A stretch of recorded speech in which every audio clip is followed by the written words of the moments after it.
Madam Clerk. This meeting is being held in accordance with the Open Public Meeting Act, NJSA 10:4-6 at SEC, notice of which was sent to the record on the Star Ledger and was posted on the municipal bulletin board. Roll call, please. Councilmember Von Rudenberg. Here. Deputy Mayor Canestrino. Here. Deputy Mayor Sims. Deputy Mayor Sims. Here. Councilmember Battaglia. Here. Mayor LaBrus. Here. Would everybody please rise for the flag salute? I pledge allegiance to the flag The flag of the United States of America, And to the republic for which it which stands, stands One one nation, nation, under under God, God, indivisible, indivisible, with with liberty liberty and justice. for all. Thank you. And with that, we don't have a proclamation tonight, but we do have a pretty important presentation I'm going to make. And it's from the mayor and the city council of the city of Hackensack. We want everybody to join together with the family in wishing Kenneth Lloyd Jackman Sr. a 100th happy birthday on August 2nd, 2020. So keep Mr. Jackman in your thoughts and prayers. He made that big milestone, or he's just about to make that big milestone in a couple of weeks. And we're celebrating your 100th birthday, sir. So congratulations. happy birthday. Happy 100th birthday, sir. Happy birthday. So, I need a motion for the approval of the minutes of the regular meeting of June 9th, 2020. Offer. Second. Roll call. Councilmember Von Rudenberg. Aye. Deputy Mayor Canestrino. Aye. Deputy Mayor Sims. Aye. Councilmember Battaglia. Aye. Mayor LaBrus. Aye. With that, we'll go into the manager's report. Thank you, Mayor.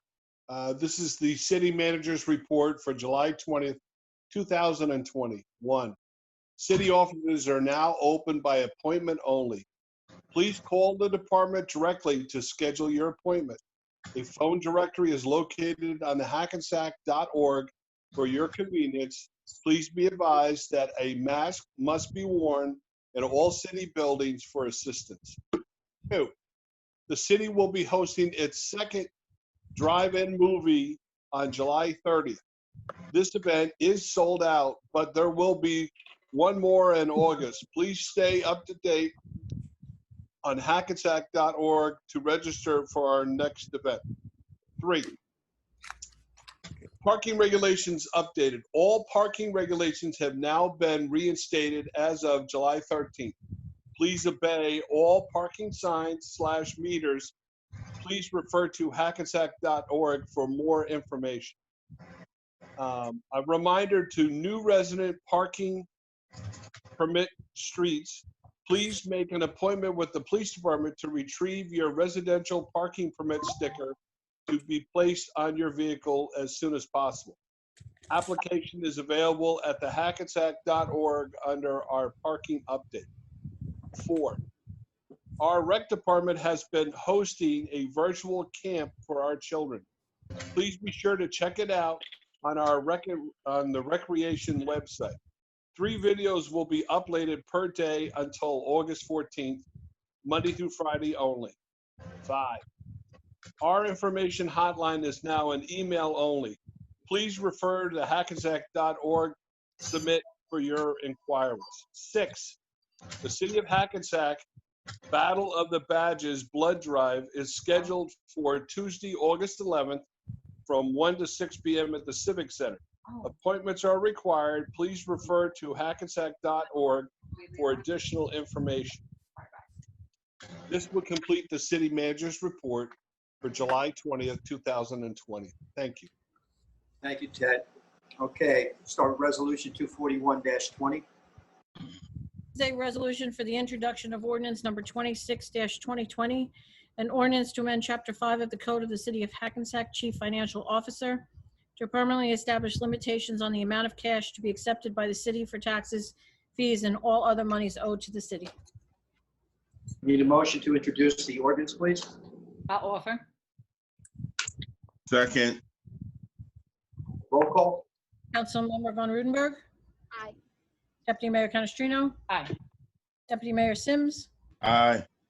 Councilmember Pataglia. Aye. Mayor LaBrus. Aye.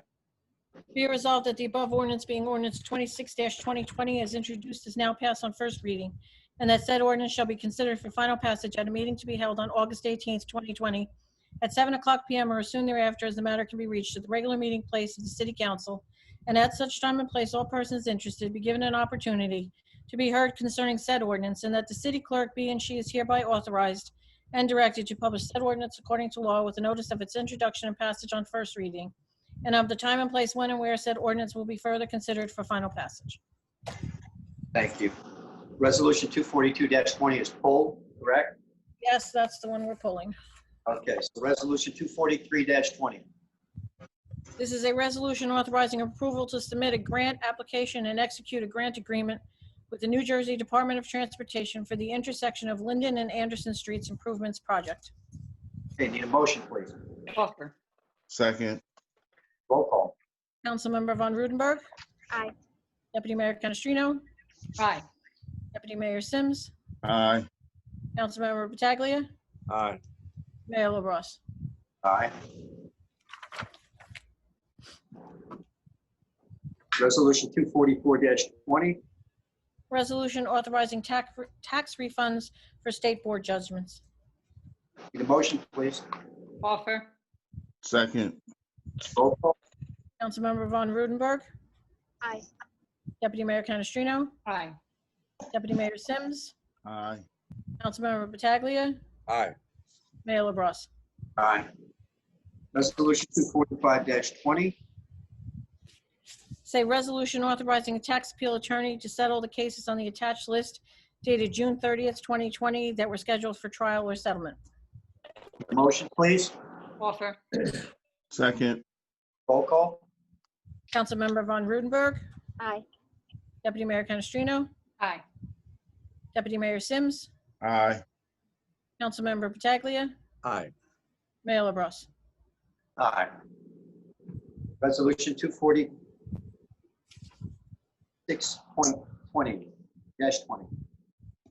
It's a resolution authorizing tax collector to convert the below charges to property liens as per NJSA 40:48-2.14. The motion, please. Offer. Second. Roll call, please. Councilmember Von Rudenberg. Aye. Deputy Mayor Canestrino. Aye. Deputy Mayor Sims. Aye. Councilmember Pataglia. Aye. Mayor LaBrus. Aye. Resolution 247-20. This is a resolution authorizing the extension of temporary no cash policy for taxes, fees, assessments, and other financial obligations due to the city of Hackensack until September 30th, 2020. The motion, please. Offer. Second. Roll call? Councilmember Von Rudenberg. Aye. Deputy Mayor Canestrino. Aye. Deputy Mayor Sims. Aye. Councilmember Pataglia. Aye. Mayor LaBrus. Aye. Resolution number 248-20. This is a resolution increasing the minimum bid threshold and authorizing the qualified purchasing agent to negotiate, award, and sign contracts. Need a motion, please. Offer. Second. Roll call? Councilmember Von Rudenberg. Aye. Deputy Mayor Canestrino. Aye. Deputy Mayor Sims. Aye. Councilmember Pataglia. Aye. Mayor LaBrus. Aye. Resolution 249-20. This is a resolution authorizing the return of $121.72 to Scott Halupa for funds seized by the Hackensack Police Department. Need a motion, please. Offer. Second. Roll call? Councilmember Von Rudenberg. Aye. Deputy Mayor Canestrino. Aye. Deputy Mayor Sims. Aye. Councilmember Pataglia. Aye. Mayor LaBrus. Aye. Resolution 250-20. It's a resolution requesting approval of items of revenue and appropriation as per NJSA 40A:4-87 the 2020 Clean Communities Grant. Need a motion, please? Offer. Second. Roll call? Councilmember Von Rudenberg. Aye. Deputy Mayor Canestrino. Aye. Deputy Mayor Sims. Aye. Councilmember Pataglia. Aye. Mayor LaBrus. Aye. 251-20. It's a resolution authorizing award of change order number 3 to Suburban Consulting Engineers, Inc. for the contract for M&M, the Recreation Building Technology Improvements. Need a motion, please? Offer. Second. Roll call? Councilmember Von Rudenberg. Aye. Deputy Mayor Canestrino. Aye. Deputy Mayor Sims. Aye. Councilmember Pataglia. Aye. Mayor LaBrus. Aye. Resolution 252-20. This is a resolution authorizing the award of contract for combined sewer overflow asset management plan updates. Need a motion? Offer. Second. Roll call? Councilmember Von Rudenberg. Aye. Deputy Mayor Canestrino. Aye. Deputy Mayor Sims. Aye. Councilmember Pataglia. Aye. Mayor LaBrus. Aye. Resolution 253-20. It's a resolution authorizing award of contract for architectural services to DMR for the Building Department relocation project. Need a motion, please? Offer. Second. Roll call? Councilmember Von Rudenberg. Aye. Deputy Mayor Canestrino. Aye. Deputy Mayor Sims. Aye. Councilmember Pataglia. Aye.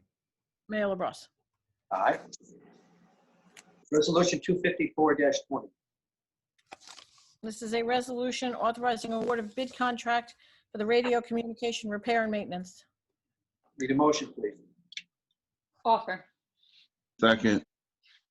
Roll call? Councilmember Von Rudenberg. Aye. Deputy Mayor Canestrino. Aye. Deputy Mayor Sims. Aye. Councilmember Pataglia. Aye. Mayor LaBrus. Aye. Resolution 255-20. Resolution authorizing award of bid contract for South Newman Street, Temple Avenue stormwater conveyance improvements. Need a motion, please? Offer. Second. Roll call? Councilmember Von Rudenberg. Aye. Deputy Mayor Canestrino. Aye. Deputy Mayor Sims. Aye. Councilmember Pataglia. Aye. Mayor LaBrus. Aye. Resolution 256-20. This is a resolution authorizing award of bid contract for Main Street Streetscape two-way conversion project, Atlantic Street to Mercer Street. Need a motion, please? Offer. Second. Roll call? Councilmember Von Rudenberg. Aye. Deputy Mayor Canestrino. Aye. Mayor Sims. Aye. Councilmember Pataglia. Aye. Mayor LaBrus. Aye. Resolution 257-20. A resolution authorizing award of bid contract for Main Street Streetscape, New Jersey DOT and Transit Village funded grant project. Okay, need a motion, please? Offer. Second. Roll call? Councilmember Von Rudenberg. Aye. Deputy Mayor Canestrino. Aye. Deputy Mayor Sims. Aye. Councilmember Pataglia. Aye. Mayor LaBrus. Aye. Resolution 258-20, payment of bills. Resolution authorizing payment of bills. Need a motion to pay the bills. Offer. Second. Roll call? Councilmember Von Rudenberg. Aye. Deputy Mayor Canestrino. Aye. Deputy Mayor Sims. Aye.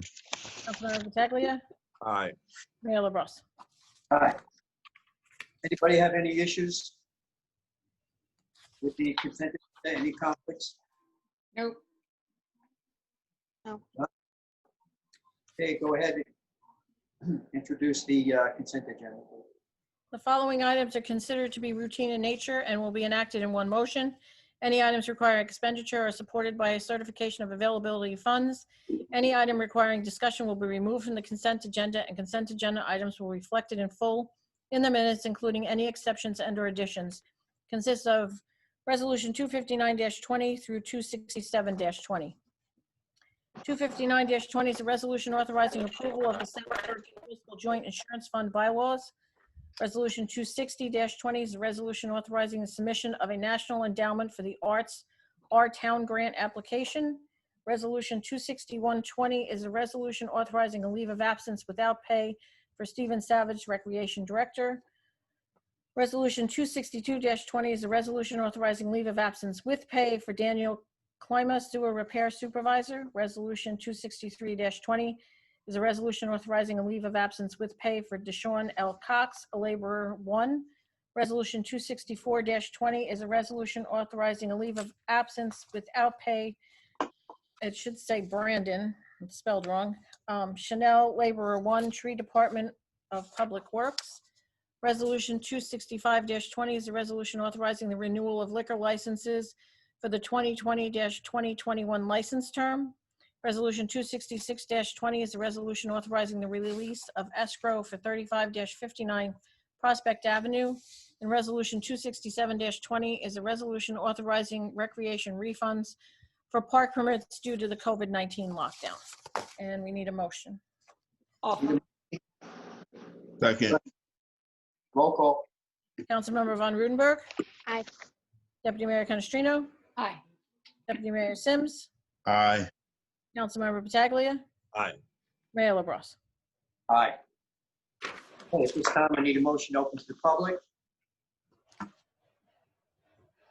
Offer. Second. Roll call. Councilmember Von Rudenberg. Aye. Deputy Mayor Canestrino. Aye. Deputy Mayor Sims. Aye. Councilmember Pataglia. Aye. Mayor LaBrus. Aye. At this time, not the public to speak. If they wish, everybody gets 3 minutes. When you get on, you give your name to the clerk, and you have 3 minutes, which we will monitor tonight. So anybody from the public, unmute your device and feel free to come forward. I have something to say. My name is Caitlin. Columbus is the poster of murder, torture, pillaging, rape, and colonization. Let's go through a little history of Columbus. He was from Genoa in the 1400s, a city-state when Italy wasn't a country yet. He was a fool who thought the earth was shaped like a pear and landed in Central America thinking he was in India. His initial thoughts of the native people, because of his superiority complex, were that they appear to be a race of people very poor in everything. They should be good servants. They would be easily freed and converted to our holy faith. These are excerpts from a translated version of his journals. When he discovered that the natives didn't have gold, he became infuriated and killed whoever he met. Diseases were just a side effect of his colonization. He's not a 15th century explorer being judged by 21st century standards. The Royal Spanish court took away his wealth and his title of governor of the colonies in the Caribbean after they found out about the heinous crimes he committed. In the end, he died a lonely loser. With the support of a petition that collected over 1,800 signatures, I demand that the City Council of Hackensack remove Columbus. These memorializations are the statue of Christopher Columbus at Columbus Park. It must be removed. We want the park renamed in honor of the native peoples whose lives and land were stolen by Columbus.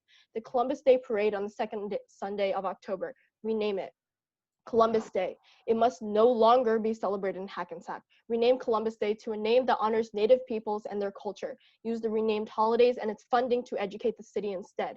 We suggest that Columbus Park, the parade, and current holiday be renamed to Park of the Indigenous Peoples and Indigenous Peoples Day, but strongly recommend that the city consult with local native leaders and associations in our community to remove this disgrace from our city. I am aware that Columbus may hold some recognition to Italian Americans, so I also suggest that the parade be renamed to Italian American Heritage Parade so that it can continue traditions without blatantly disrespecting native people, especially since the name Hackensack is derived from native languages. No one is attacking Italian culture, but an entire city blindly idolizing a genocidal fool is abhorrent. Thank you. I yield my time. Thank you. Next, please. Hi, my name is Tracy. Wait, I- Mayor, Yeah, I was just gonna say, did I only got the name Caitlin, and I did not get whether the individual was a Hackensack resident or not. I'm wondering if she'd be willing to clarify that. Hackensack resident. Okay, thank you. Next, please. Hi, my name is Tracy. I'm a Hackensack resident as well, and I'm with Caitlin. I have a speech for the removal of Christopher Columbus. Since America is finally waking up and dismantling US fan fiction, we must rid ourselves of all relics that perpetuate propaganda honoring white supremacy. Columbus was an evil genocidal maniac who never stepped foot on what is known as America today. Now enough about him. We should honor the indigenous people who made the land you are all occupying beautiful, rich, and full of culture. The people who are actually here and continue to make this place their home. The Munzi and Northern Unami language that are so unique to this region and history that should excite any true American. You should honor those who brought life and humanity to what became New Jersey. This is their rightful home. I'm here speaking purely in solidarity with the Native Lives Matter. We share a lot of, every city and state should fight for these people. Make amends for their ancestors and lives who are still in this fight. We should always find ways to learn, heal, and finally begin to move forward, and it starts with this and reforms. There are 3 resplendent tribes near Hackensack, the Arapaho, the Maui, and the Lenape tribes. Replace the statue, replace the park, and definitely rename the parade. We are no longer celebrating and marching to a stain on history.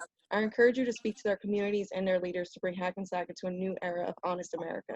You owe that to the residents of Hackensack. And I agree with everything Caitlin says.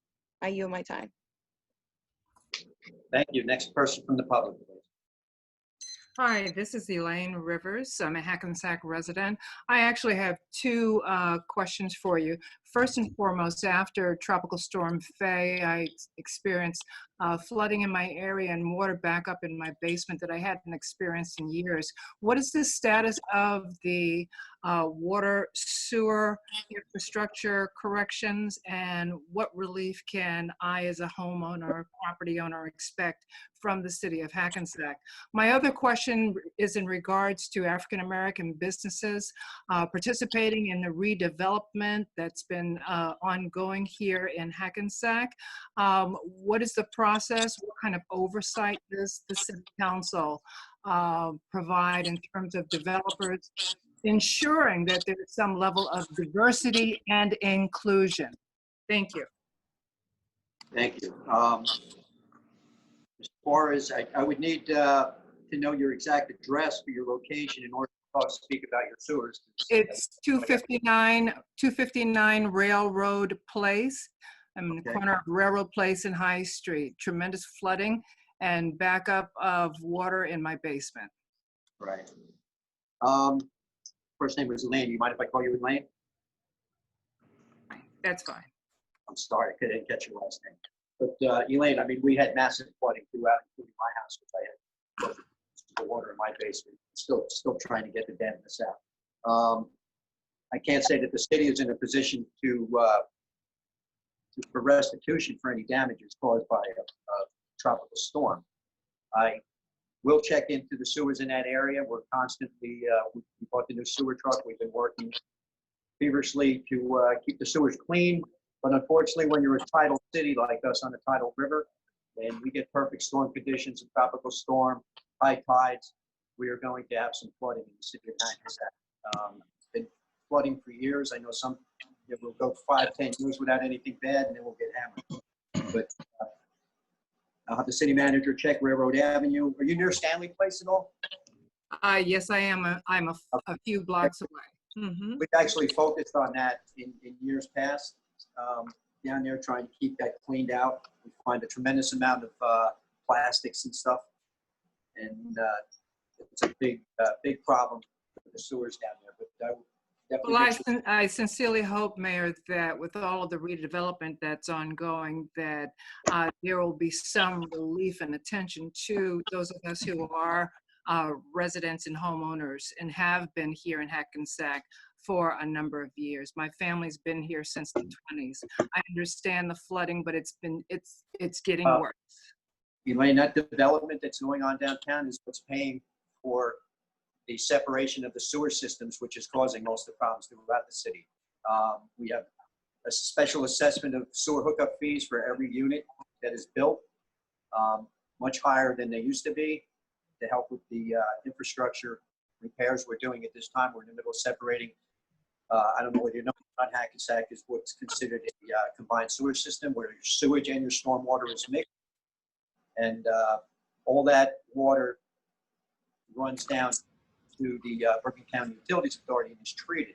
So we're in the middle of separating those sewers. We have over 70 spills into the river because of the combined sewers. And we're only allowed to have 4 per year. But once that project is complete, that's going to help tremendously down the road with some of the flooding. But there's certain areas that are problem areas that we still will need to address. African-American businesses, I mean, we don't go to a landlord and say, you have to rent out to somebody of color or white or anything like that. I don't know if that's even legal. Well, But, I'm specifically speaking about the redevelopment projects, contractors, other types of construction, African-American businesses. We've never denied anybody, but I've had this conversation multiple times with people from the work group and stuff. We do not contact developers. Developers call us. We do not ask them per se, are you a minority or what, are you black, are you Spanish, are you white, are you Asian? We don't ask that question. They come in front of us with a plan. The plan is either good or bad, and if the plan is good, we try to move forward with them. That said, I can tell you this much: most of the construction projects do have a lot of minorities working on them. We've been asked this question multiple times. We are Albert Dibb, head of economic development, is working with some of the developers to, and not only that, but to also reach out to developers, minority developers, to try to get them into the city, so they can contact us. Yes, I am working very closely with Albert. I just wanted to get your advice on what other things I can be doing in order to identify developers who are doing the right thing, to acknowledge them, but at the same time to also solicit their support of African-American businesses. Understood. Thank you, Elaine, for your call. Excuse me, Mayor, can I just add something about the sewer work? Yeah. Ms. Rivers, on tonight's agenda, we actually approved a resolution to be doing some sewer work at 2 different locations. One is on Newman Street and one is on Temple Ave. So again, these are areas that are outside the realm of the downtown and the redevelopment, but they're areas that have come to our attention that need to either have their sewers cleaning, to do some videoing, to try and accommodate and offset some of the issues. Our engineering, one of our primary engineering firms comes up to us and works throughout the city, identifying critical areas that need work. So we are continuing to support not only the downtown in that area, but areas throughout the city, which is evident if you looked at one of the resolutions tonight. So Yes, I did. we're very much aware, and we're going to continue to do the very, very best that we can. And we have our DPW, which is doing a great job. I mean, the key is they're out there cleaning catch basins. We have a lot of really good neighbors that, hey, if they see that catch basin near their house, they live on that corner, they'll clear it themselves. They'll rake it so they know that helps that whole environment. So, we all work together and we all play a role in, not throwing plastics in there and cleaning it if we see, raking it out if we see it looks a little congested. We're making a call, to the city to say, hey, these catch basins here look like they're piling up, get somebody over here. And, the city manager is quick to respond. So I think, this is something, again, we have the Hackensack River, that's where we live. So as the mayor said, some of these things will happen, but I think that we're doing a better job and all working together to try and fix some of these problem areas, and we'll continue to do so. Well, I would hope so, and I did give sanitation a call, and I will call them again to come out. But my concern is that it seems to be getting worse. Thank you. You're welcome. Thank you, Anita. Next person from the public, please. Hi, my name is Josh Cohen. I live at 234 Clinton Place in Hackensack. We moved into the house last June, but we've owned this property, my family's owned this property for almost 70 years. Over that time, when it rained, we've witnessed raw sewage regularly backing up onto the street through storm drains on the corner of Clinton and Prospect. Last Halloween, during the Halloween celebrations, I watched many families unknowingly walk through raw sewage on that corner. This is not because people haven't cleaned catch basins. It's insulting to imply that these problems we've been going through have to do with cleaning out the sewer. There's a big issue here. Approximately 2 months ago, I contacted Hackensack DPW trying to determine what was the cause of the overflow and how it was being addressed. The DPW denied any knowledge of the problem. Joe told me it was impossible for there to be an issue with stormwater volume because the pipe is huge. He also asked me why I was concerned because I already had a backflow preventer installed. Irregardless, there's raw sewage on the street. Joe told me he would hydrojet the sewer and follow up with me. No one ever followed up. 2 weeks ago, on July 5th, my backflow preventer failed and thousands of gallons of raw sewage geysered into my basement toilet. I've sent the video to the city manager. I hope you've seen it. We cannot flush toilets, take showers, or do laundry when it's raining. This has been a long-term problem with sewage overflow into my basement when it rains. I followed up again with the DPW after this happened, and the city's manager's office, and the city planner, also DEP and EPA, because these are discharges. DPW still to this day has not reached out to me directly about this. It does not take a lot to cause an overflow. This isn't hurricane weather or anything like that. A decent rainstorm of a 1/4 inch can cause this to happen if it comes down quickly. Our neighbors in nearby streets, as you're hearing tonight, are also affected by this. Does the Temple Ave work that you just approved address it in the Fairmount District or down by the Railroad Ave? It's ridiculous that this long-term problem is unknown to city management.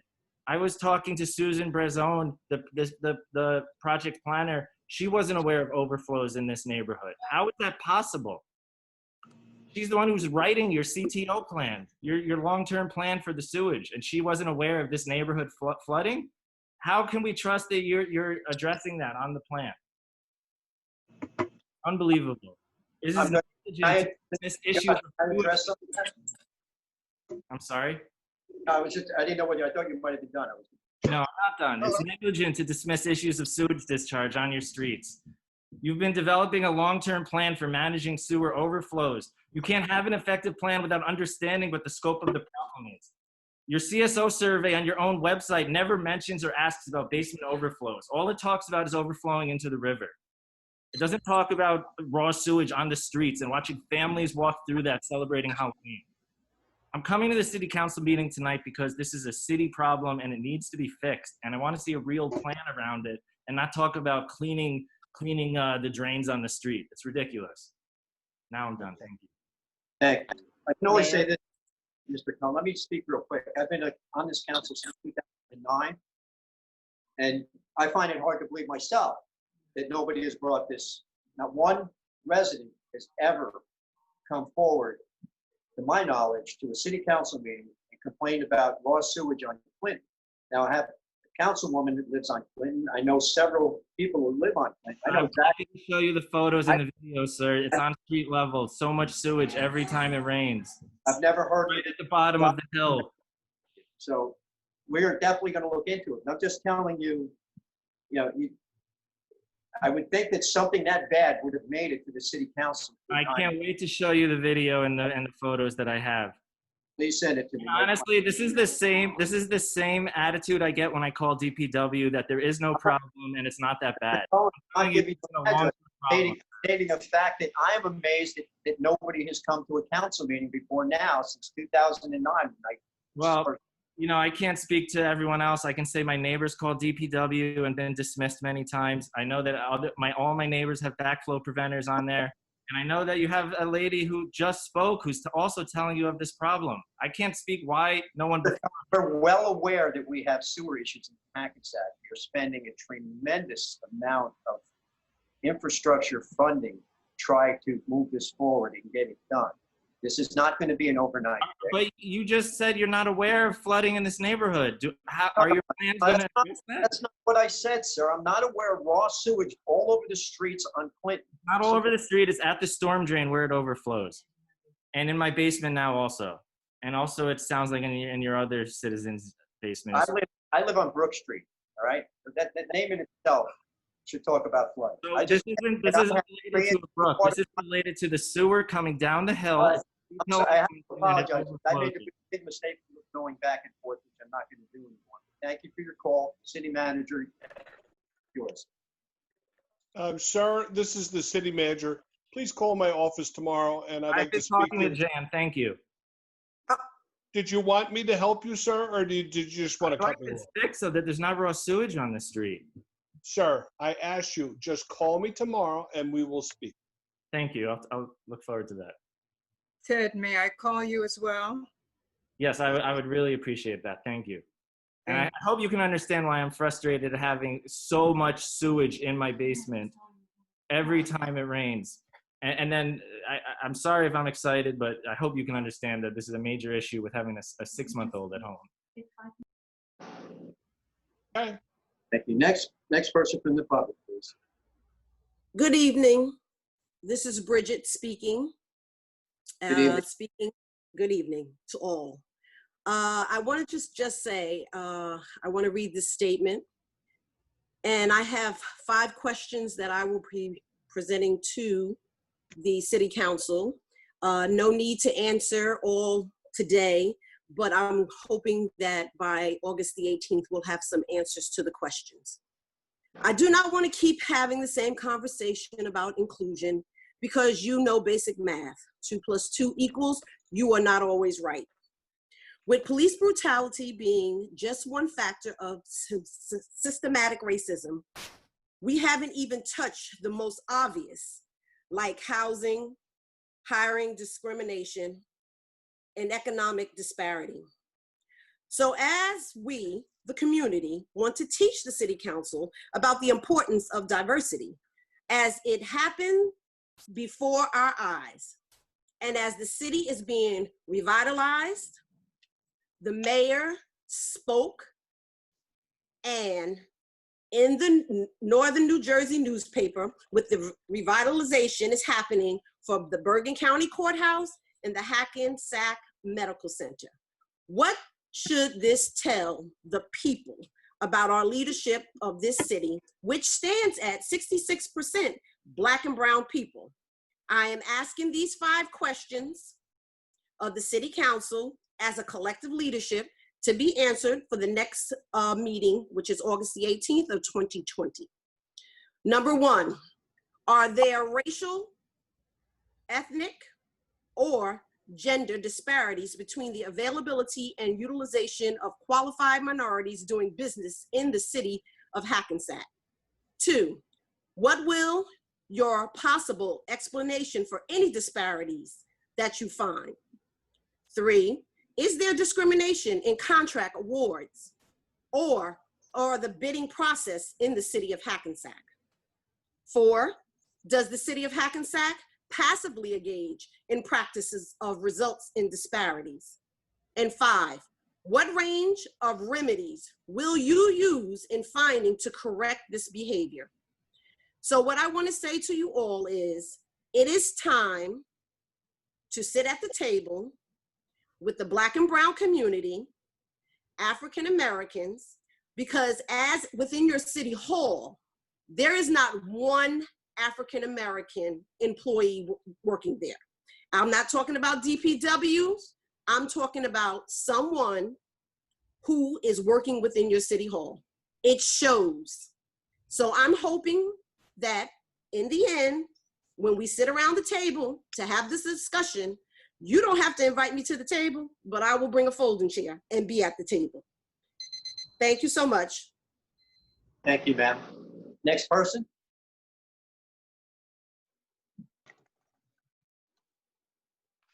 Yes, good evening. I'd like to make a statement. This is Victor from Hackensack, proud member of the work group of Hackensack. I'd like to make a statement regarding a Facebook post I recently saw. This pertains to Dave Sims' unethical lack of knowledge of African Americans' struggle to achieve equality in America. You posted a picture of yourself and the late John Lewis and wrote a statement saying, "Rest in peace now, my friend. I will continue to keep my promise to get in good trouble." I find this statement to be an insult to those who came before us and in the struggle of equality in America. You always make any situation about you. You post photo ops of you and other officials like Cory Booker and claim to be friends. You have disrespected the life of John Lewis, claiming to be his friend, when only the relationship you have with him is a photo op. We in the Black community know you are lying. We are appalled by your claim of keeping your promise. What is your promise? We are waiting to hear. Thank you. Thank you, sir. Next person from the public. Mayor? Yes. Yes, Ralph Contini, Hackensack.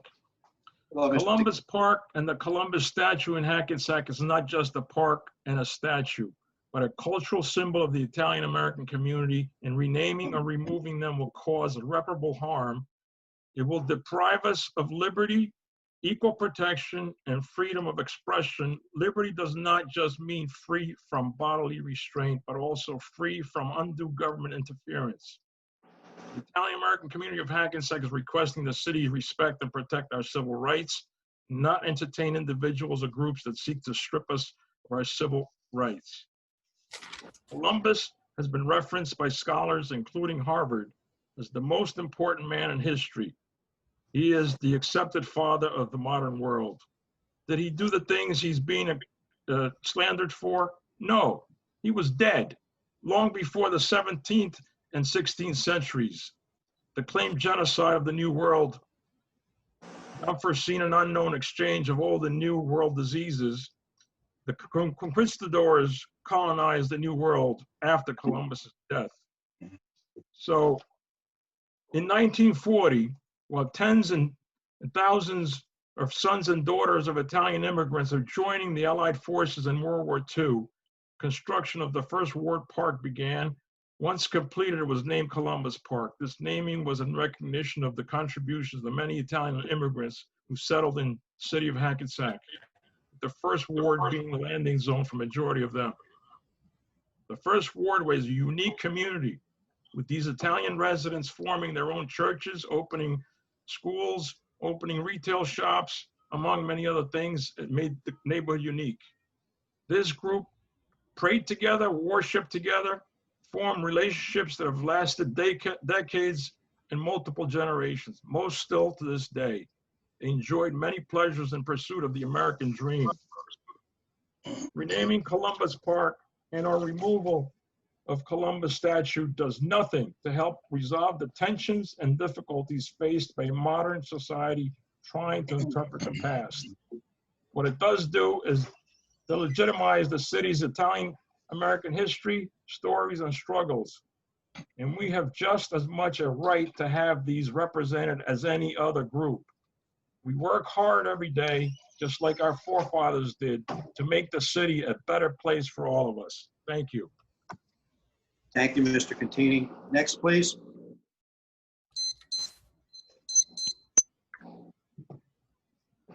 Anybody else in the public like to speak?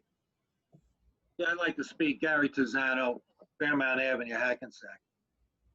In regards to history, a very special person to me made a comment that you cannot sanitize history. The Nazis tried to do it by burning the books and trying to burn and eliminate certain people, the Jewish community in Europe. The Romans and the Greeks and every other empire that had so much power at times tried to eliminate other peoples or enslave them. But in Europe and in South America, there are monuments that are left there that reflect the history and to make sure people understand the history. It's not, they don't praise them, but it's there to, as a reminder that we can move forward as a healthy species, which we are, to try and improve on all the bad that was done going forward. So I hope everybody can come to a conclusion, some kind of an agreement as we go forward all over our country and still be proud and work together. Thank you. Thank you. Next, please. Hi, Blanche Stewart, 230, not 230, Hackensack. I was just getting back to what Mrs. Rivers said. The flooding has been in Hackensack from Central Avenue to Passaic Street, from 3rd Street to Railroad for 40 plus years. Each council has been told about it, but nothing's been done about it. Now I hear they're doing Temple Avenue. I've never heard that Temple Avenue flooded, but for 40 years of coming to city council meetings, I have heard about Central to Passaic, from 3rd to Railroad flooding, basements, including mine. So hopefully something will be done about it. Thank you. Thank you, Ms. Stewart. Next person from the public. Going once. Peter Marcus Andy, Davis Avenue. Yes. I just had a few remarks I wanted to make. I put a few things down on paper that I'd like to just report and get your feedback on either now or at the end of the meeting. I was concerned about, obviously, with the virus and the pandemic in terms of how the city is doing with tax revenue, whether or not the May 1st taxes came in as planned or whether there was a significant shortfall, and what the outlook might be for the next couple of weeks when the August 1st payments are due. I was also wondering if anything's been going on, just for curiosity's sake, in terms of hiring freezes or promotions or potential furloughs or purchase freezes or other cost-cutting actions. And also, too, in terms of some of the money we're spending, for example, Sty Park and Columbus Park are due to be renovated. I don't know whether those plans are for this year or next year, and are any of them going to be on hold as a result of budget outlooks, or maybe it's too soon to tell. But one of the things, especially as we look to revenue and obviously all the money, the huge sums of money that's going to be necessary just for the one subject that was brought up, namely the sewers. I was concerned about the pilots because a lot of people question the pilots. They think it's a money giveaway to developers, when in fact we know it's a tremendous source of potential revenue for the city. But I was curious to know, in terms of the pilots that are negotiated, what are we receiving now in terms of the developments that are completed? And also, how are the pilots calculated? Are they based on percentage of occupancy as the building fills up, or percentage of revenue based on rental income? And in either case, is that self-reporting by the landlord? How does the city know how much it should be getting from each of these developers? And is it paid monthly or quarterly or annually? Just a few things. I think you're on the right track with pilots. Obviously, I think if I remember what Jim Mangan had said a few months ago, that he perceives the city being in good financial shape through the fall. But just wondering if there are any further concerns that you might have. Thank you. Thank you, Pete. I'm going to answer some of these right away. So I'm going to go to Kathy on the pilots. All right, well, I can talk through some of them. I tried to make some quick notes, and I had been looking into some of this stuff for you, Pete. Start with the first one. Our tax revenue for May, which was extended to June, it was only down by a very small, I think, less than 0.5%, which is negligible. 0.03%. All right, so 0.3%. So that was a small, a relatively small amount. We do have concerns about August 1st. Tax bills were mailed a couple of weeks ago, and it's a little too early to tell. But I think the true impact from June or May or June 1st to August 1st, I think people are really starting to feel the effects for those that are out of work or have seen a drop in their income. But to kind of combat this, we did some negotiations with the school district, and we modified that tax payment schedule because we were able to help support them through the end of June a little extra, and then they were able to give us a little wiggle room because they don't really need their money until school starts. So we've done some different things to try and prepare ourselves for that. I mean, I'll when I'm finished, I'll let Ted answer, but I don't know anything about any hiring freezes. But I think you do remember, I think you mentioned it from our CFO, from Jim Mangan's presentation, that we've frozen about $2 million in budget expenditures. And those were, things that basically discretionary spending, things that we said, let's put a hold on some of this so that we definitely have a little wiggle room there, as well as the fact that we have been maintaining, a decent surplus to keep our credit rating and to prepare for these types of things. As far as redevelopment, I mean, redevelopment has continued. Folks are continuing to work. You drive up and down in the downtown and you see things. So it really, we haven't seen an impact to their progression in construction. And in fact, the couple of buildings that are now open and leasing, those folks are telling us that they're leasing even better than their initial projections were. So that's all a very, very positive thing. Capital projects, those things aren't really relative to revenue. So this was a good time to do some work in parks and do some paving, et cetera, stuff that we had planned and bonded for, because folks, weren't maybe driving or on the streets as much or in the parks as much. So we are continuing to do the work that we had planned for this year in that regard. Pilots, pretty much you don't start paying on a pilot until I think it's till you're 75%. I think that's the number. If I'm off a little bit, it's right in that neighborhood. Once they're 75% occupied, that kind of turns on or starts the pilot. Before that, they're paying land tax and something in an agreement that's made with the tax assessor.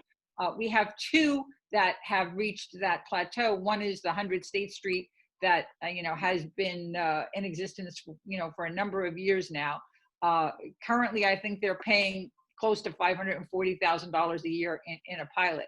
240 Main just really this year has just come into being as being over 75% leased and occupied. Their projections were around 275, 280 a year as far as a pilot. And remember, that building was paying zero because that was a tax exempt.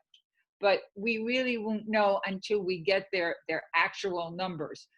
What happens is, the way this works is, the redevelopment agreements require them to submit annual audits. All right, so each year they have to supply to our CFO, and I believe they have to also report to the state, their revenue and their expenditures, et cetera. The way the pilot works is it's totally based on their revenue. So this is their revenue from their rents. If they have retail on the first floor, or wherever, the revenue from the retail, parking, if they charge for parking, if they have parking revenue. So all of their revenue. Now it's not a net. They don't get to deduct their operating expenses. So, it's their revenue. And of course, there's an assumption that there might be some vacancy. I mean, they try to keep it like at least 95% rented. So, and I know that looking at State and Warren, they've been able to hang in it around that number, if not better. So they look at whatever their revenue is, and from that, they give us a certain percentage. Now, the very early pilots were a 10%, which is common. If you read state law, that's common within the guidelines. Some of the newer ones we're negotiating may start at 10, but then they'll escalate up to 15%. And a couple of our newer, larger ones, like the one up on by Zabriskie Street, is starting at an even higher rate than that. Basically, that percentage is what we negotiate. We have a financial expert that gives us guidelines that does an analysis of their expenditures, and we come to an agreement on that percentage based on what the lending institution is still going to allow them to secure the financing that they agree to. So, we're somewhere in a 10 to 15% of their revenue that they're receiving. So that's pretty much the way that works. And it is a negotiation. We come in, a lot of it has to do with finance and looking at their return on investment so they can afford to do the project. A lot of the reason why we're entering into these pilot agreements is without this, they would not be able to afford to do this building. And then we would be back to the very low taxes that we receive in downtown. In all cases, the pilot can never be less than what the taxes were before the project started. So it always is going to be an increase in revenue for the city. And of course, we try to negotiate it to the very best of our ability to have the best return for the city as possible. So I think I hit most of them, except Ted, if you want to jump in, or I don't know anything about hiring freezes. That's out of the realm of what I work on. So the city of Hackensack has not added staff to our current staffing levels. The police department and fire department have maintained the level. Quite candidly, the police department is down officers as far as exceeding 100. However, we put in components that will reduce the staffing levels because of moving to a different schedule. The Jim Magan and I have already discussed a furlough plan. There are other options that the city is going to look at, but like this life that we live in here, I don't want to get ahead of myself in the sense that we need to pre-plan for these subjects, but they may not come to fruition. Obviously, Jim Magan and I have discussed what will happen in September. September is going to be a key component because we're going to know how far the taxpayer and the people that pay taxes in the city of Hackensack are going to either pay or not pay. Obviously, we're aware that some of these businesses have been shut down. It would be a financial hardship for them, and their attitude is, we didn't create this mess, so someone's got to help us out.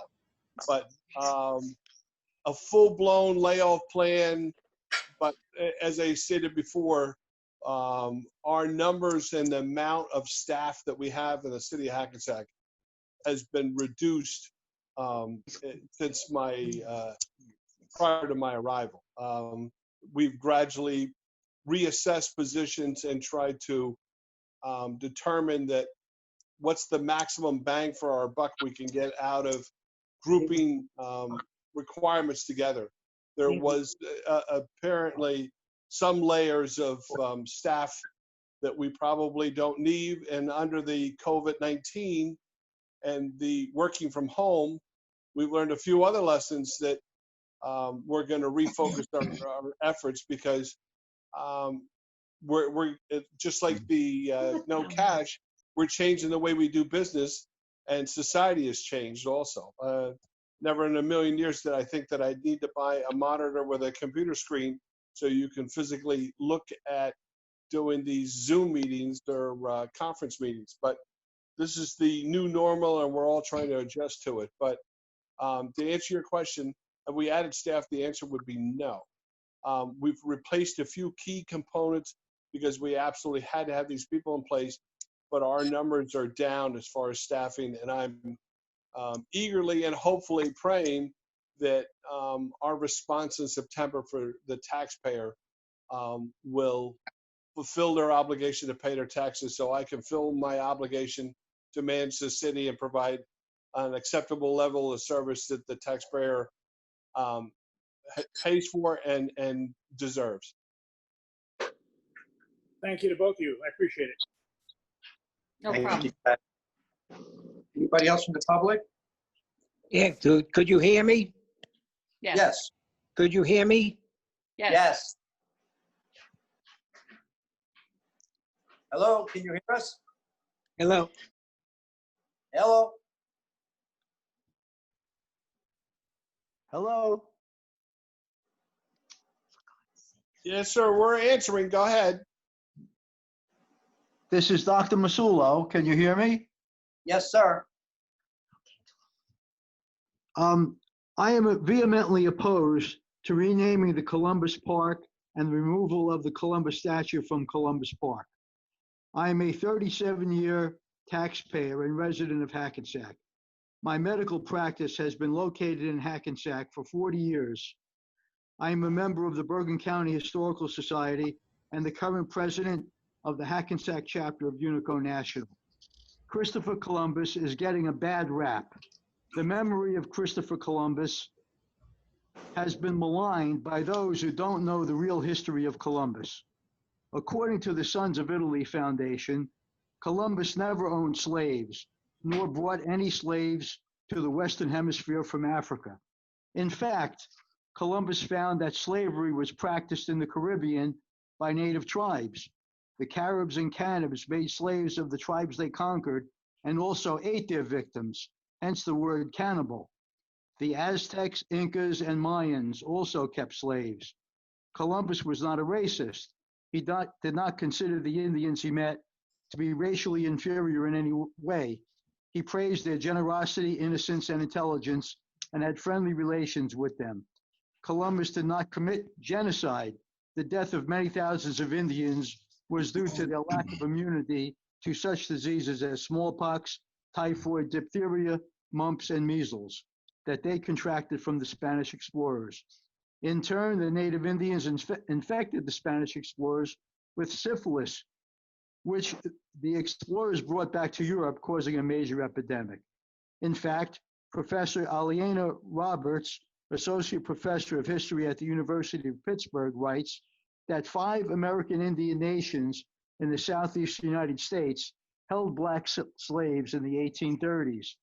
The Cherokee, Choctaw, Creek, Chickasaw, and Seminole Indians held about 7,400 blacks as slaves. Even after these 5 tribes were relocated to the Indian Territory in Oklahoma, they brought their black slaves with them. When slaves were emancipated in the United States, the Indian territories in Oklahoma were not subject to U.S. rules, and these Indian tribes continued to hold their black slaves. Not only did American Indians own black slaves, but noted black historian Carter Woodson writes that in 1830, 13.7% of the black population. They had it on sale for like $28 or $30. It comes with the pads and it comes with something. So I just ordered it. So I Dr. Masulo, are you there? Okay.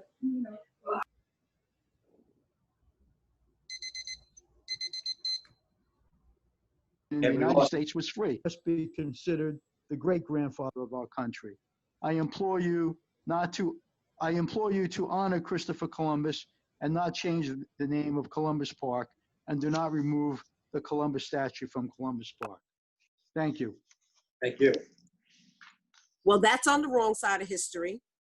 I just want to let the doctor know that when it comes Please, to Bridget, Columbus. Bridget. Well, let's get it correct though. Let's correct it now. Let's not. You don't get to blurt it out. You had your time. You don't get to blurt it out, and I wouldn't let somebody do it to you now. There are rules. I'm sorry. Next, please. Yes, can you hear me? Yes.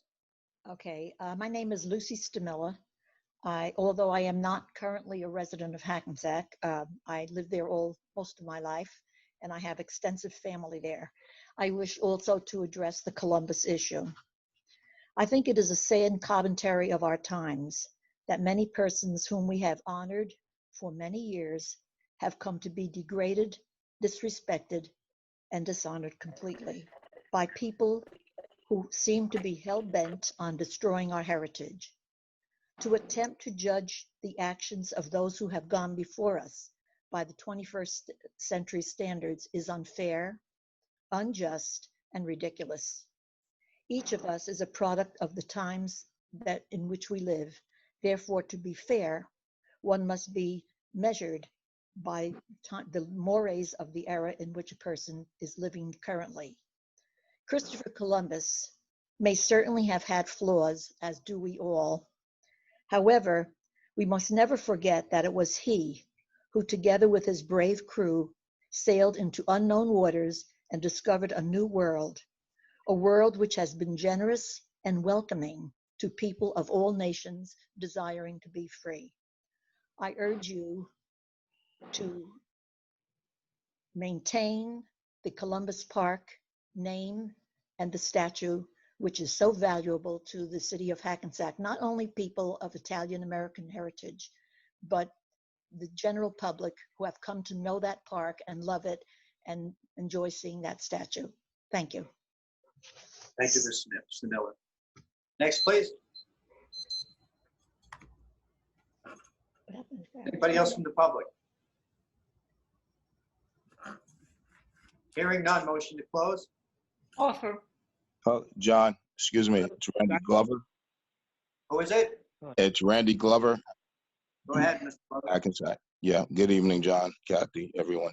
So I just have a question. How many developments are being put up at the moment, and how many units do you anticipate upon its completion? And then what is the method that you're using for the pilots? Like after the first 2 pilots were given out, was the formula or the percentage changed?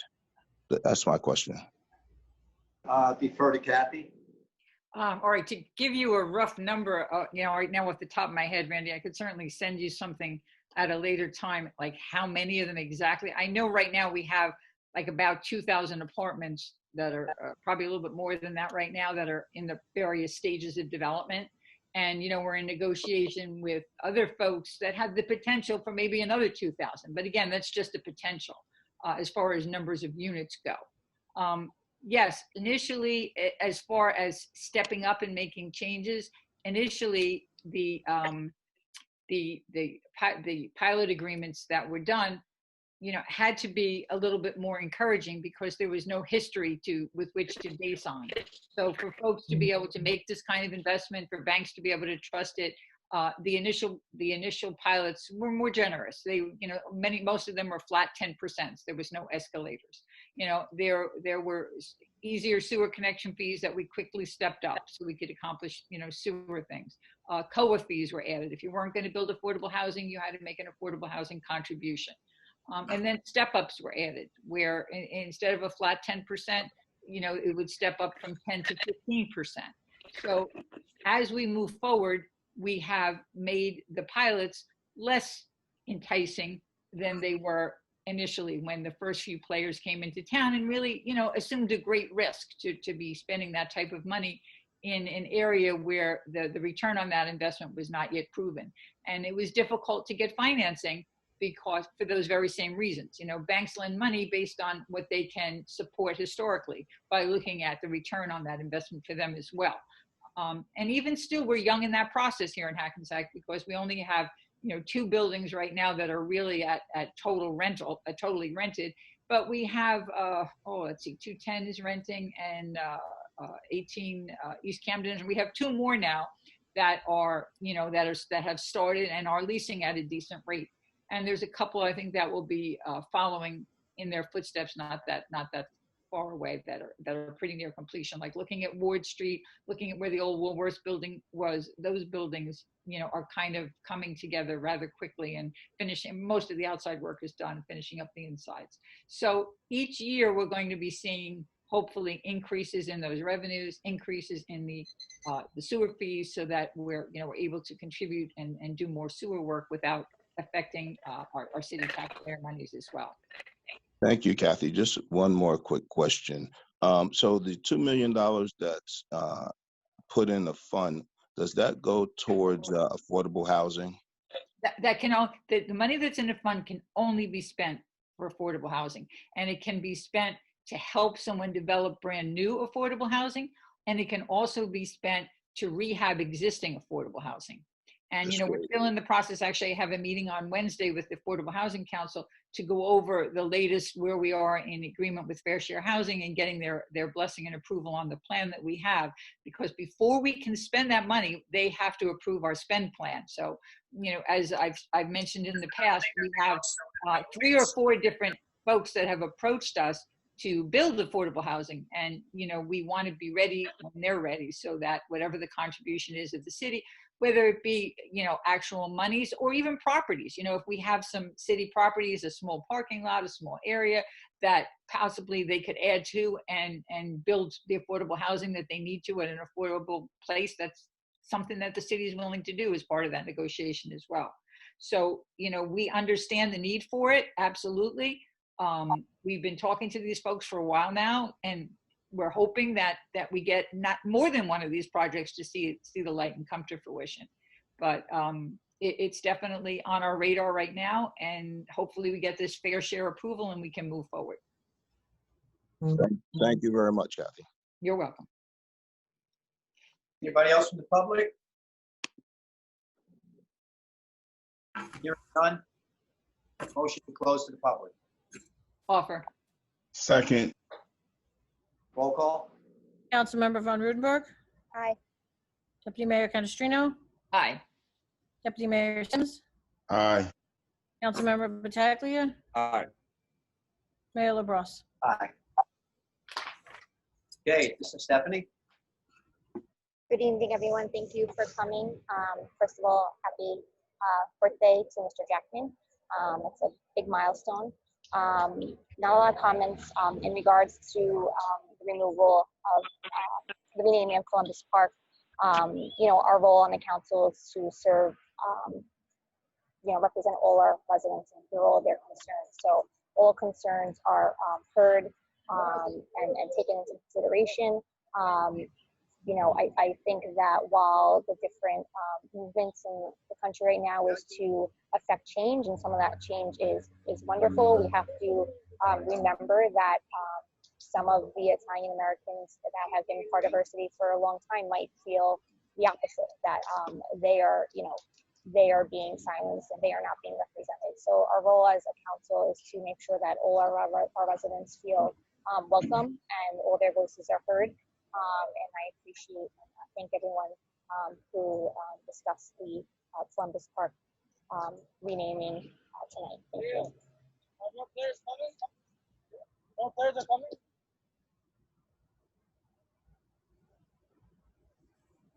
Sorry. Kathy, are you done, Steph? Yes, I am. Okay, thanks, Steph. I wasn't sure that you were finished. Okay, again, yes, happy birthday to Mr. Jackman. And I think, John, did you say August 2nd he'll be 100? Because if that's true, Yeah, August 2nd, 2020. That's kind of remarkable because my mother's birthday is August 2nd. She's going to be 102 on August 2nd. So everybody say happy 102 to Helen as well. Same birthday. So when you said the date, it really kind of hit a note with me as well. So definitely happy birthday to Mr. Jackman and to my mom as well. All right, I always like to go over, you know, a few of the highlights of some of the things that are on the docket, because sometimes we go through this stuff kind of quickly. And actually, this is like grant season where we're applying for a bunch of grants, but I think it's worthwhile for folks to understand some of the things that we're pursuing, because there was a bunch of things on tonight. You know, one of them was, you know, the grant was to improve a transit area. And just so folks know, have some perspective, this is in the Anderson-Linden area. So, you know, that should we receive this grant, this is going to continue to make improvements there for that whole transit area and make passenger travel better, you know, so whether it's roads or ADA curbs or paving, you know, sidewalks, this is another way to, again, enhance that particular area. The Clean Community Grant, I think most people are familiar with that. I mean, we've been so fortunate over the years that we've been able to apply and secure more community grants every year.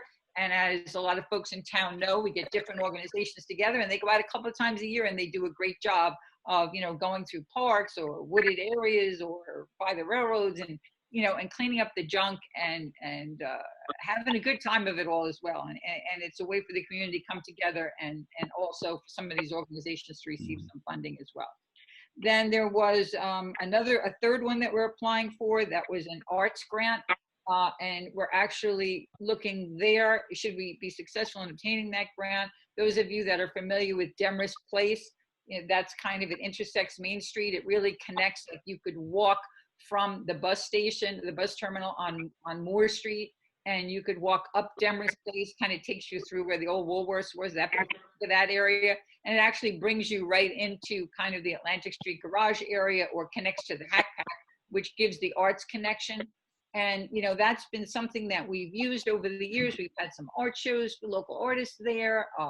We've tried to make that into something nicer than it is. And again, you know, maybe better lighting, make it a safe way for folks that use the public transportation as well. So those are three of the different grants that we kind of talked about a little bit here tonight. Yes, we're continuing the sewer work. Ms. Rivers, I hear from you. I heard that you had flooding. I don't believe you said you had raw sewage, but you can certainly convey that information to our city manager. Mr. Cohen, I agree with you. That's horrific. No one wants to experience raw sewage in their basement or on their street. I am a little shocked that I've never heard of it either, because people love to call me about such things because they know I'm very involved in this. And in that particular area, I really have not heard a complaint, but believe me, I've heard you loud and clear. And I think so has the city manager, and that's something that, you know, we will definitely be looking into further and pursuing. Kind of odd because, you know, I think we were talking about a decent elevation, because I think you said the corner of Clinton and Prospect. So we're not even really talking about one of the lower lying areas. So sounds like something's going on there that isn't really 100% right. But just in case you don't know, you know, most of the city, a big part of the city is combined sewers. And that's a huge, huge, huge problem to overcome. And we have to start from the river up, because it has to be a way for this, you know, by doing this separation, because we have to be a way to connect and output it to the river. And that's why, you know, we're beginning where we are and we're working our way west. But we will certainly look into the issue. And if not, you call us. You get our numbers and you let us know if we're not. Kathy, I hate to interrupt, but if Ted could share my number with Mr. Cohen, because I'm right up the block and I've never heard of any issues. But Stephanie. run down there. Yes. Stephanie, put yourself on mute. Thank you. Can you hear me? Now I can, yes. Okay. If Ted could share my number with Mr. Cohen, because I'm right up the block. I've never heard of an issue, but if, you know, if it happens again or he witnesses it, to just call me and I'll try to run down there and see, you know, what's going on. Call someone. Great, Steph. That's right. Right up the street from you. Yeah. Something else on the agenda tonight is work continuing on Main Street. You saw some streetscape resolutions. If you looked, you know, we're still on target. We're hoping to have the work done, the sewer separation done, the completion and the two-way conversion. We're on target for the end of this year. So you're going to be seeing lots of work. Unfortunately, you see some road closings because we want to get this work done. But, you know, again, we're starting and we're separating. So all of that's allowing more capacity as we take the storm water out from those areas of flow. So that work is continuing as well. On a final note, we all have to have the celebration. Those of you that know, the city has been working diligently to get Lot C sold and developed. And it's been years because it's been one problem after another. There were tidelands claims, there were problems with BCUA, there was water flow issues, there were a number of issues with that particular piece of property. But happy to report, Ted, right? Friday we had our closing? Yes, ma'am. Absolutely. So it's been a long, hard struggle. And I want to thank everyone in the city that worked hand in hand with me. I've been very involved in this too. Tons of meetings, tons of planning and replanning and reinventing. And thanks, you know, to the developers there that, you know, they hung in there and they didn't give up. And I think we're going to see a beautiful project there as well. But if you start to see lots of construction going on down there, again, that's the lot by Boulder City and Fashini Park. It's theirs now. So we're going to be seeing lots of work going on there soon. Thank you, everyone who called in about the Columbus Park and the Columbus issues. I certainly respect everyone's opinion, but we cannot change history. I'm a firm believer in that. And, you know, our history is our heritage. We can learn from our mistakes. We all make them. That's what makes us human beings. And we continue to grow and evolve and change. So for what it's worth, my vote is Columbus Park remains Columbus Park in Hackensack. And thank you all for contributing to tonight. See you again next time. Thank you. David? Good evening. I want to congratulate the, excuse me? Can anybody hear me? Good So evening. the public session is closed. Okay, I've been trying to get on, I'm sorry. Sorry. Good evening. I want to thank the Board of Ed and congratulate the class of 2020. They were able to walk over the bridge, which is a tradition in Hackensack, and I salute them and I wish them all the best. I am thankful that we have seen a new week of the corona cases in New Jersey and currently not spiking. I continue to pray for families who have lost loved ones to the COVID. I want to give my sympathy and prayer to the family of Congressman John Lewis. He was an icon and a servant leader in our nation. I feel blessed to have met Congressman Lewis and to have had lunch with him and received wisdom and his blessings. This Saturday that just passed, Mr. Harvey Lynch passed away. He was 103 years old. God bless his family. Yesterday, New Hope Baptist Church celebrated its 100th anniversary. Good night. God bless. Thank you. Leo? Congratulations, festival, to all the kids from the Hackensack High School. Second, congratulations to Mr. Jackman. It's not that easy to reach 100. With my mother, she belonged to the same day as the second, just like Kathy's mother. and related to Columbus Park as a let's see, second generation of Italian and went to school, Columbus High School in Ecuador. I respect everybody's opinion, and I feel like I think that Columbus Park should remain the same, and the statue of Columbus should be there. I'm going to the changes that people want to the police department. I would like to see that every police officer in the city of Hackensack wear a body camera, and every police officer should be carry a taser as a first option in case there's any problem before you want to put the guns. Continue to be a problem in streets, especially in areas like the Fairmont section, and I will say Fairmont Roads and River Street. Board of Education is looking for a candidate because one of the members resigned, so this is the time if you want to help, put your name in the hat, and that way maybe you can be named member of the Board of Education. The paving program continue, sewer separation continue, and stay home, wear the mask, be safe. Thank you. Thank you, Leo. So I'm happy to announce that as part of the Obama pledge, which council took several weeks ago, we're working with the police department and city manager, and we're reviewing police department use of force policies throughout the last few years, and we're happy to say that since 2017, the numbers have been decreasing. We're working with the police department. I want to give special thanks to Captain Siglia and to Ted. We're moving this forward. Hackensack, I must say, out of the majority of the items listed on the Obama pledge, we were already instituting with no chokes as a use of force, but we will continue to work with the police department to make sure that they are doing things correctly and nothing is done wrong. So I appreciate the help of the police department and their cooperation. I want to give a happy 100th birthday to Mr. Jackman.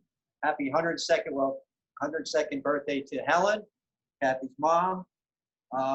Stole my thunder on Lot C. I was hoping you forget about that, so I'd get that one. But it was 7, 8 years working on this just to get this to this point. And it's a very important project in the city. One of the main reasons it's important, it was a parking lot that didn't pay any taxes. Now the city will be receiving tremendous revenue, which will help lower taxes and help with our infrastructure. Tuesday, August 11th, was mentioned earlier in one of the earlier part of the meeting. Blood drive by the police department. You go on, Ted, is that going to be on the website? Yes. Okay, that'll be on the website. You can check it out. But, blood is needed right now, especially with people who aren't giving blood during COVID. So it's a big shortage. So if you're good to go, get some blood. Cash payments. The reason we're doing the no cash payments is because of COVID-19. Handling money can be a little tricky. So a lot of other municipalities were doing it. We followed suit and did it as well. Kathy spoke about the grants that we got. Excited about the Clean Communities grant that helps us every year. And the Our Town grant, which is the National Endowment of the Arts. On a bad note, friend of the city's Joe Barretto, who just had 2 knees replaced 2 weeks ago, fell down a flight of stairs this morning and totally, what do you call it, fractured his femur, or, you know, so in the hospital right now. He's probably having surgery tomorrow on that. But, so if you guys could give some prayers and wishes to Mr. Barretto, I'm sure he's going to need it because he's got a little bit of a long haul ahead of him. But he'll quit. Ted, put in place. You know, it's unacceptable. Please get with the DPW tomorrow and see what's going on. I don't want to hear from, you know, I've known the Cohen family. That house they're talking about, I played in as a kid. I know exactly where it is. Beautiful old home. You know, I grew up with Josh's dad, John. And, you know, I don't like to hear anything like that where, you know, people visiting the city for Halloween or anybody taking the kids Halloween, trick-or-treating, and just having to walk through raw sewage. And I really, you know, we need to address that ASAP. So with that, I think that's about it, except for Columbus Park. And I too am a big believer in history. You cannot erase history. If you do erase history, it has a tendency to repeat itself. And I understand people's, they may have a different understanding of Columbus, but I look at it as Columbus, they mentioned the park, the First Ward Park, it used to be called in the 40s. And I'm sure all these young Italian boys and girls and their families playing in this park were not thinking of Christopher Columbus doing bad things against people. That wasn't what was on their mind. They looked up to Christopher Columbus as a beacon of Italian heritage. And they also looked at this park as a beacon of all the great things Italian Americans had done in this country. And I laugh because a lot of people think I'm Italian. I tell them I'm not, but I grew up Italian. I worked for Italians most of my life. I married into an Italian family, and I'm very familiar with Italian tradition. And I received the Distinguished Citizen Award, the Christopher Columbus Award from Unico, which I was proud to, and I'm still proud to have received that award. The park should stay as it is. That said, the city's seal is Oratam, who was the chief of the local Indian tribe, the Oratam, actually the Lenni Lenape Indians that were here as the Dutch settlers came. And we honor the city. The city has an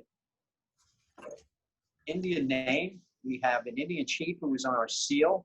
We respect the Indian and Native Americans and indigenous people. And the Christopher Columbus statue, though it may harm somebody's feelings, overall the good that it does for the community outweighs that. So I am supportive of leaving the statue there, sign in the park called Columbus Park. With that, I need a motion to close the meeting. Offer. Second. Roll call. Councilmember Von Rudenberg. Aye. Deputy Mayor Canestrino. Aye. Deputy Mayor Sims. Aye. Councilmember Pataglia. Aye. Mayor LaBrus. Aye. Thank you, everybody. See you in 2 weeks, or a few weeks. When's the next meeting? 18th of August. August 18th. Okay, hopefully we'll see you guys in person soon. Thank you That so would be much. nice. Thank you.